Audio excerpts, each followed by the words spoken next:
Sa muling pagbisita ng MMDA kahapon sa Balintawak Market sa Quezon City, muli na namang tumambad sa grupo ang mga illegal vendor sa bangketa, gayon din ang mga kuliglig at tricycle na nakaparada sa kalsada. 3 truck din ng basura ang nahakot ng MMDA mula sa palengke. Ang underpass na dapat sana ay tawiran, naabutan ng MMDA na tinutulugan at tinambakan na ng gamit ng mga taong lansangan.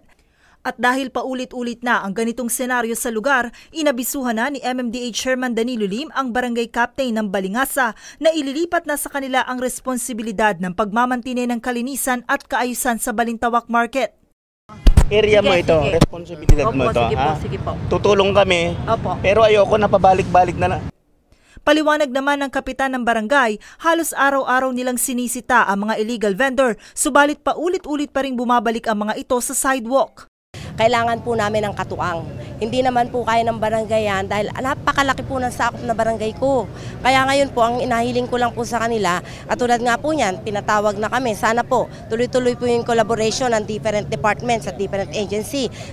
Samantala, nagsagawa rin ng anti-illegal parking operations kahapon sa kahabaan ng West Avenue ang grupo kung saan 9 na sasakyan ang hinatak, habang 11 naman ang naisyuhan ng tiket. Isang hotel rin ang sinita kahapon ng MMDA matapos na okupahin ang sidewalk at gawing parking space para sa kanilang mga customer.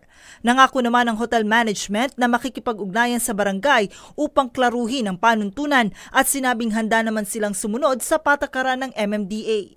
Mula sa Quezon City, ako si Joanne Nano, humahataw sa balita.